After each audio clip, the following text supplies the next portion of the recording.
Hello everyone, welcome to Punjab Success Mantra and this is a PCS Prelims Previous Year Question Discussion Series। और इसमें हमने PCS examination में पिछले वर्षों में किस प्रकार से नेचर ऑफ क्वेश्चंस रहा था सब्जेक्ट स्पेसिफिक, तो हमने अलग अलग सब्जेक्ट्स के लेक्चर की सीरीज बनाई है जिसमें हम सबसे पहले 2020 के सवालों को डिस्कस करेंगे सब्जेक्ट वाइज।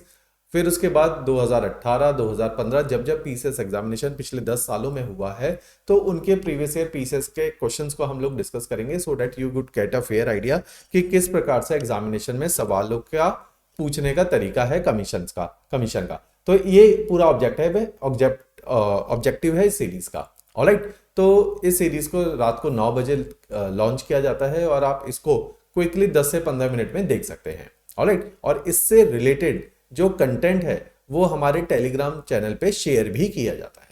ओके, तो चलो let's begin this session now.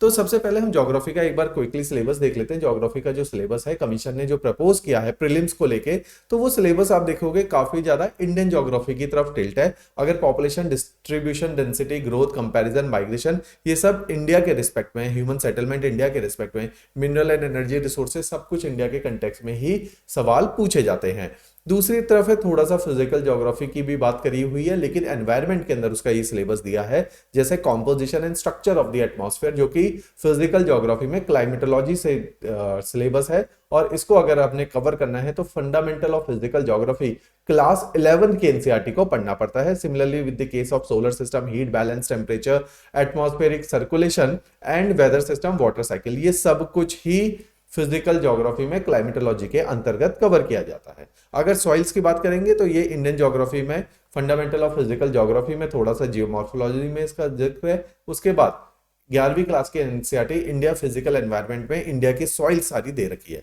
तो ये सारा जो सिलेबस है इंडियन ज्योग्राफी में काफी ज्यादा एनवायरनमेंट का भी सिलेबस कवर हो जाता है। ऑलराइट, चलो क्विकली देखते हैं 2018 में किस प्रकार से 7 सवाल ज्योग्राफी के डोमेन से आए हैं। और उन 7 सवालों में सवाल नंबर 1 है कि river system and hydro project. जब हमने पिछला डिस्कशन भी किया था 2020 का, तो हाइड्रो प्रोजेक्ट से बहुत सवाल आ रहे हैं, लेकिन 2020 का पेपर जैसा कि मैंने बोला था अब तक का टफेस्ट पेपर था, तो उसमें जो हाइड्रो प्रोजेक्ट पूछे गए वो आपने कभी जिंदगी में सुने भी नहीं होंगे। लेकिन ये जो हाइड्रो प्रोजेक्ट पूछे गए 2018 में बहुत सरल थे। हाइड्रो प्रोजेक्ट पूछा बगलियार हाइड्रो प्रोजेक्ट किस रिवर पे है? चेनाब ऑप्शन दिया। दुल्हस्ती हाइड्रो प्रोजेक्ट किस रिवर पे है? झेलम। सलाल प्रोजेक्ट किस रिवर पे है? रावी। तो ये 3 प्रोजेक्ट के नाम हैं और 3 रिवर के नाम दिए हैं। स्टेटमेंट बेस्ड क्वेश्चन है, पूछा गया है कि कौन सा स्टेटमेंट करेक्ट है। तो अगर आपने थोड़ा सा भी ज्योग्राफी में रिवर सिस्टम को पढ़ा है और उसमें ड्रेनेज सिस्टम के अंदर हाइड्रो प्रोजेक्ट को पढ़ा है तो आपको पता होगा ये तीनों ही प्रोजेक्ट ये चेनाब रिवर के ऊपर बनाए हुए प्रोजेक्ट है। तो इसमें से ये दोनों स्टेटमेंट इनकरेक्ट है, only first statement is correct, तो ए इज द करेक्ट चॉइस। अगर आप हिंदुस्तान का मैप को देखेंगे तो इफ दिस इज जेएनके, तो this is Indus, Jhelum and ये वाले हिस्से में जम्मू वाले रीजन से चेनाब निकल के जाती है। झेलम जो है वो श्रीनगर से निकल के जाती है, लद्दाख वाले रीजन से इंडस निकल के जाती है। तो अगर आपको पता है कि जम्मू एंड कश्मीर को 3 हिस्सों में तोड़ा जाए तो एक ट्रांस हिमालयाज है, दूसरा ग्रेटर हिमालयज है, फिर तीसरा आपके शिवालिक वाले एरियाज हैं। तो जो चेनाब है वो शिवालिक वाले एरिया से निकल के जाती है। इस पे हाइड्रो प्रोजेक्ट ज्यादा बनाए जाते हैं क्योंकि इंडस वाटर ट्रीटी 1960 के अकॉर्डिंग चेनाब का पानी हम लोग अच्छे से utilise India as an country कर सकता है। तो अगर इसको मैप में देखा जाए तो this is the river map of Chenab, जिसमें हमने देखा है कि कौन कौन से बड़े प्रोजेक्ट हैं। Baglihar is one of them. Alright, तो बगलियार, दुल्हस्ती, सलाल बहुत पॉपुलर प्रोजेक्ट हैं और ये तीनों ही चेनाब रिवर के प्रोजेक्ट हैं, जैसे यहाँ पे सन्नाल भी दिया हुआ है। डन है जी।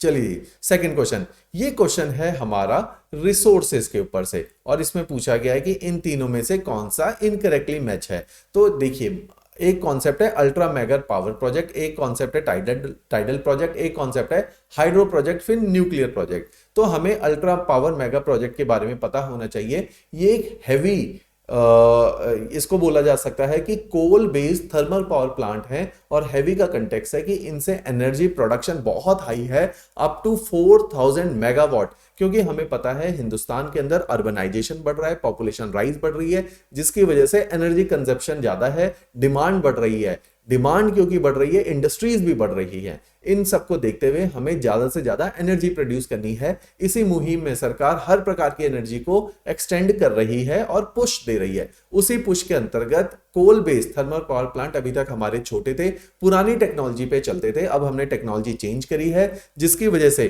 कोल बेस्ड पावर प्लांट में एफिशिएंसी भी बढ़ी है, एफिशिएंसी के साथ साथ प्रोडक्शन भी बढ़ाई है। तो उसी तहत हमने हिंदुस्तान के अंदर अल्ट्रा मेगा पावर प्रोजेक्ट का कॉन्सेप्ट लाए कि हिंदुस्तान में अलग अलग हिस्सों में बड़े बड़े पावर प्रोजेक्ट लगाएंगे कोल बेस्ड। उसी में से एक मुद्रा है जो कि गुजरात का पावर प्रोजेक्ट है और यहां पे hydro ultra mega power project लगाया गया है। तो दिस इज करेक्ट। कांडला, आपको पता है गुजरात के कोस्ट पे एक पोर्ट है कांडला पोर्ट। इस पोर्ट को बोला जाता है चाइल्ड ऑफ पार्टीशन।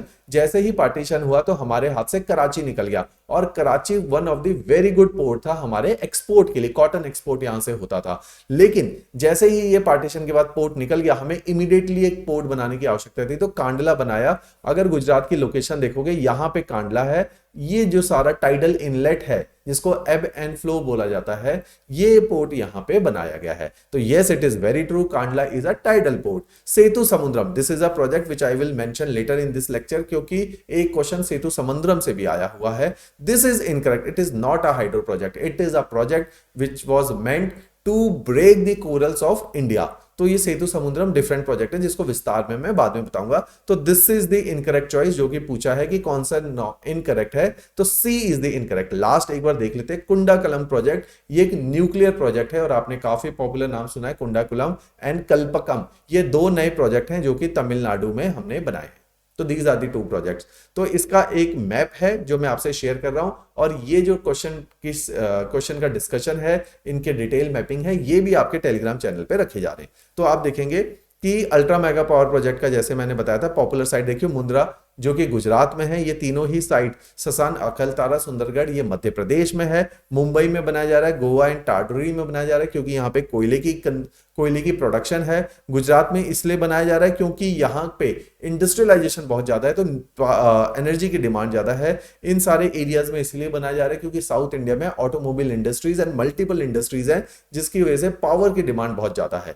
तो इन सारे ही अलग अलग हमारे इंडस्ट्रियल जोन्स को पावर देने के लिए ये प्रोजेक्ट जनरली उन एरियाज में बनाए जा रहे हैं जहां पे कोयले की प्रोडक्शन है, सेकेंडली जहां पे इंडस्ट्रीज की रिक्वायरमेंट है, उनको नजर में रखते हुए ये पावर प्रोजेक्ट बने हैं। Tilaiya is one of the very important power project of Jharkhand.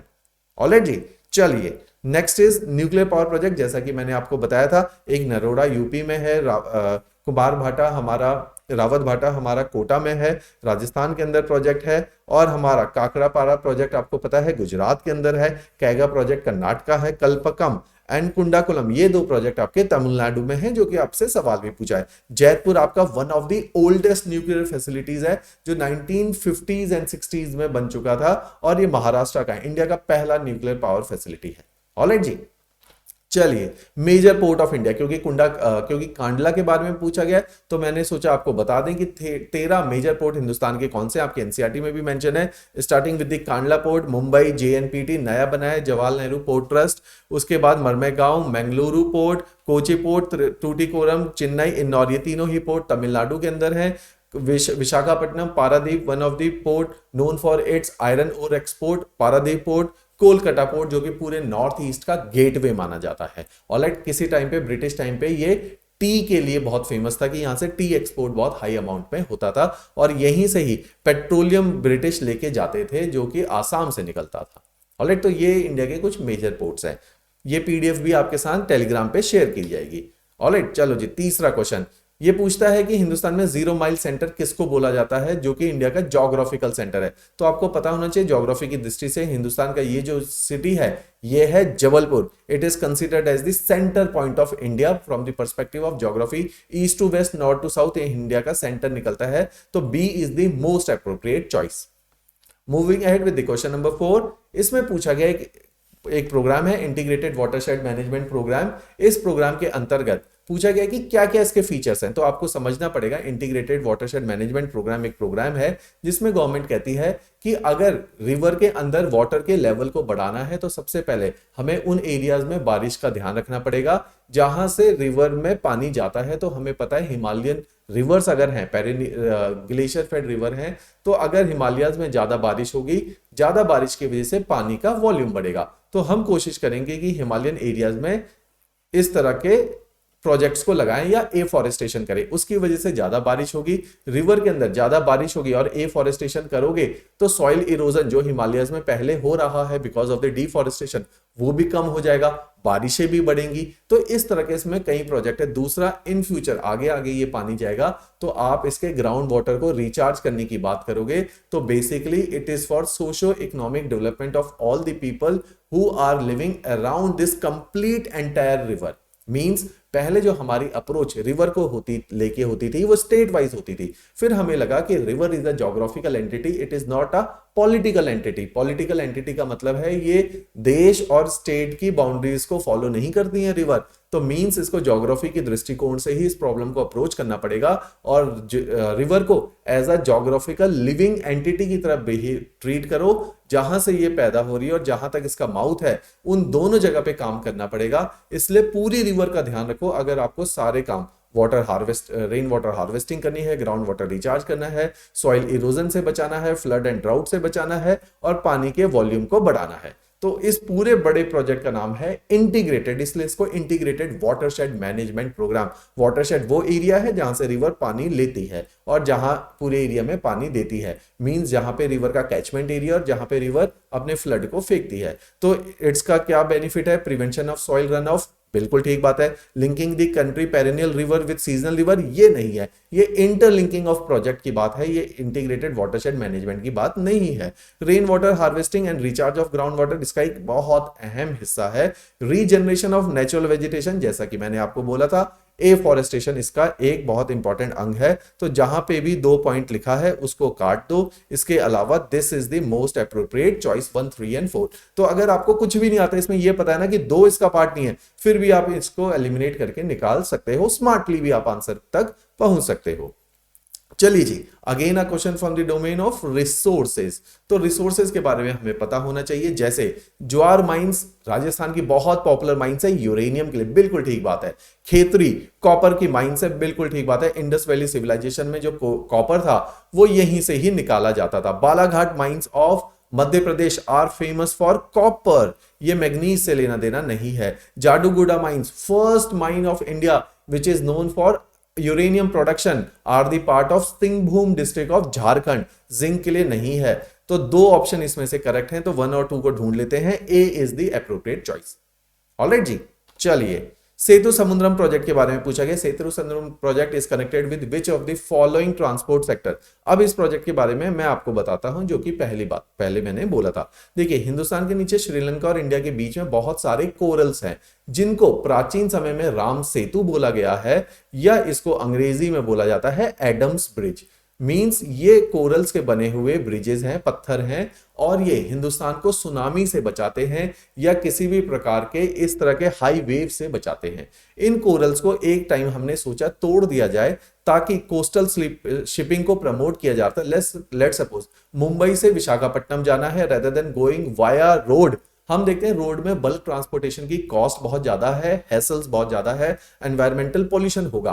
तो हमने सोचा एक अदर वे आउट निकालें, जिस प्रकार से यूएसए के अंदर एक कोने से दूसरे कोने में कोस्टल शिपिंग के द्वारा ट्रेवल किया जाता है रेदर देन रोड। हमने सोचा बल्क में कैरियर यहां से ले जाया जाए, लेकिन हमने देखा जब हम नीचे की तरफ श्रीलंका से जाते हैं तो 1600 किलोमीटर की एक्स्ट्रा जर्नी करनी पड़ती है बिकॉज ऑफ दीज कोरल्स। तो गवर्नमेंट एक प्रोजेक्ट लेके आई जिसमें बोला इन कोरल्स को तोड़ के रास्ता बनाया जाए ताकि कोस्टल शिपिंग को प्रमोट किया जाए। लेकिन एनवायरमेंटलिस्ट ने बहुत ज्यादा इसका विरोध किया कि कोरल्स को मत तोड़ो, यहाँ गल्फ ऑफ मन्नार हमारा ओनली बायोस्फीयर रिजर्व है जो पानी के नीचे है, बहुत ज्यादा बायोडाइवर्सिटी है, कोरल्स है, उसकी सिग्निफिकेंस आप जानते ही हैं। तो इस प्रोजेक्ट को फिर अबंडन कर दिया गया। तो इसी के बारे में पूछा जा रहा है, सेतु समुद्रम प्रोजेक्ट किस चीज से रिलेटेड है? It is related with the coastal transportation. एक है, अच्छा I am really very sorry, it is Setu Bharatam project. अगर सेतु भारतम है तो फिर आपका ये थोड़ा सा आंसर चेंज हो जाएगा, it is under the ministry of road transportation अगर सेतु भारतम प्रोजेक्ट है। ऑलराइट जी, पूरे हिंदुस्तान में रोड कनेक्टिविटी को बढ़ावा देने की बात है। मैं जो बात कर रहा हूं वो सेतु समुद्रम प्रोजेक्ट है। डन है जी। चलिए जी, लास्ट क्वेश्चन, क्वेश्चन नंबर 7।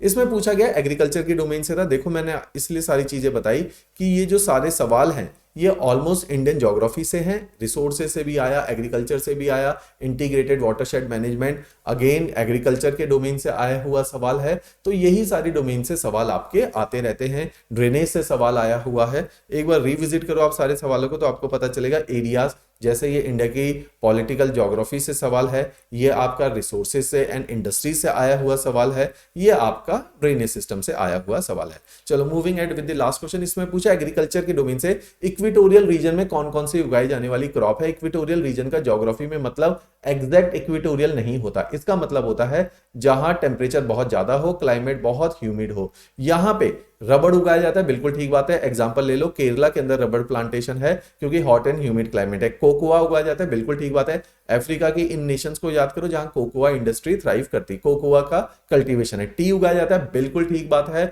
अगर केरला में देखोगे तो टी कल्टीवेशन भी है। शुगर केन उगाया जाता है, बिल्कुल ठीक बात है। पूरी दुनिया में plantation industries, sugar plantation industries जो ब्रिटिश ने और यूरोपियन ने स्टार्ट करी थी, वो सब इक्वेटोरियल के आसपास वाले एरियाज है, हॉट एंड ह्यूमिड है। हिंदुस्तान से उठा उठा के लेबर्स को फिजी जैसे आइलैंड में, कैरिबियन जैसे आइलैंड में, सेंट्रल एशिया जैसे आइलैंड में, अफ्रीका में ले जाया गया फॉर द प्लांटेशन। ऑलराइट, तो चारों ही करेक्ट हैं, तो D is the correct choice. ये सारे ही इक्वेटोरियल रीजन की क्रॉप हैं। एक बार पूरा वर्ल्ड का डायग्राम देख लेते हैं। अगर आप देखोगे sugar cane cultivation, India and China leader है, ब्राजील लीडर है। इक्वेटोरियल क्लाइमेट वाले एरियाज है, मैक्सिको है, सेंट्रल अमेरिका है, Cuba sugar bowl of the world आपको पता ही है। तो ये सारे शुगर केन प्रोडक्शन के लिए फेमस है। Rubber plantation again hot and humid climate, अगर आप कंट्रीज देखोगे सारे इक्वेटोरियल रीजन के आसपास वाले ही नेशन है, means hot and humid climate. अगर आप टी कल्टीवेशन देखोगे बिल्कुल इक्वेटोरियल वाले एरिया में, इंडिया, श्रीलंका। और अगर आप देखोगे टी का जो कल्चर है, पीने का भी जो कल्चर है, वो ब्रिटिश लेकर आए थे हिंदुस्तान में। तो जिन जगहों पे ब्रिटिश ने रूल किया वहीं पे ही टी का कल्चर है। तो basically south and south east Asia में टी कंजप्शन होती है क्योंकि ब्रिटिश ने चाइना से उठा के इसको पूरी जगहों पर फैलाया था। So these were the set of 7 questions which has been asked in the PCS Prelims 2018। तो इनको हमने डिस्कस किया। इससे रिलेटेड फाइल आपको आपके टेलीग्राम चैनल पे मिलेगी और जल्दी ही हम अपने पीसीएस के बैचेस जनवरी के मंथ में स्टार्ट करेंगे। इसलिए ताकि जिन लोगों ने तैयारी कर ली है, जिन्होंने तैयारी स्टार्ट करनी है, they could get a fair idea कि ये सारे नेचर ऑफ क्वेश्चन पीसीएस में है जो कि सरल हैं। अगर आप किसी भी पंजाब के एग्जाम की तैयारी करते हैं तो इस प्रकार के सवालों को अदरवाइज भी आपने तैयार करना होता है। Alright ji, thanks a lot.